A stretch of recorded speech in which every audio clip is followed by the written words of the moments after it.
Hi, my name is Jeff Solheim with Solheim Enterprises, and welcome to our Trauma Certified Registered Nurse, or TCRN, exam review course. So let's just look at some basic concepts of psychological first aid. Approaching the individual. One thing we don't want to do after a disaster is be intrusive. Sometimes people don't want to be bothered after a disaster. They need some time to themselves. They need to do some self-inflection. And by being intrusive, we can kind of ruin that time that they need. So observe them first. Do they look like they need help?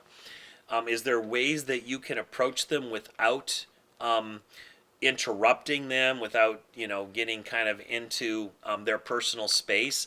Many times the best way to do this is to provide practical assistance, like offering food, water, and blankets, and that lets you do kind of do an assessment of how the person reacts to your interaction with them. So be cautious in approaching the patient. Make sure that they need assistance and that you do so in a non-obtrusive way. Now, the next step, or the next concept in psychological first aid, is to stabilize the patient's emotions. We want to be as calm and warm as we can to others, because others will gain confidence from our confidence. So you want to make sure that you present yourself as confident, because that may be calming to others. Note that the majority of survivors from traumatic incidents do not require stabilization. They are managing things on their own and they don't necessarily need help. Expressions of strong emotions, as well as muted emotions like feeling numb, indifferent, or spaced out, those are normal. And we don't need to necessarily interfere in those. Those are things that people go through. Some people may feel very angry, or may be very excited, or may be very numb or indifferent. And just because they have those emotions doesn't mean that we need to intervene. So we've got to be careful about not assuming that people need help when they may not need help. What is concerning is when emotions interfere with the survivor's ability to carry on with their regular activities of daily living. Are they unable to or unwilling to eat, sleep? Are they struggling with making decisions? When you see that they can't carry on with life normally, that's when we're more likely to want to intervene. Now, serve their needs.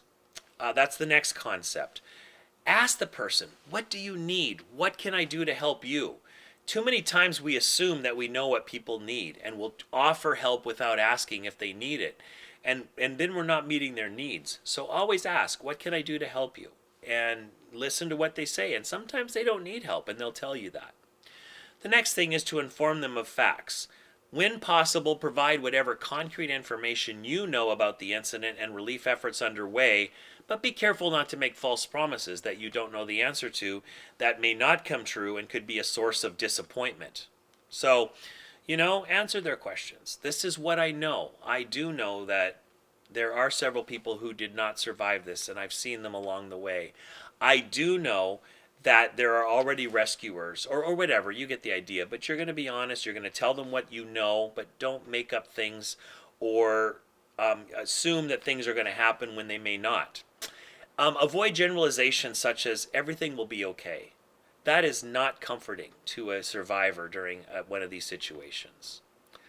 Support their story. In the past, we used to strongly encourage people to debrief, to tell their story. But over time, we've come to learn that debriefing is not always healthy, and some people shouldn't relive the incident right away. That can actually make things worse. And some people's best reactions is to hold things in for a while, to process them. So we need to work with each person's individual way to react to these disasters. And we do not force debriefing. Now, we can ask the person how they're feeling and what happened, and they'll share what they want to share, and as they're ready to share. And if they don't share, that's okay. We don't force it. We let them hold on to it, and we let them keep it till they're ready to share it. So do not assume that everybody will want to talk about the situation. If they do, listen. If they don't, then we just provide support, and we ask them, can we check in on you later? Because perhaps later they'll want to talk about it, right? And then finally, another concept of psychological first aid is turning them towards further services. Know what services are available for the disaster survivor and where they can find them.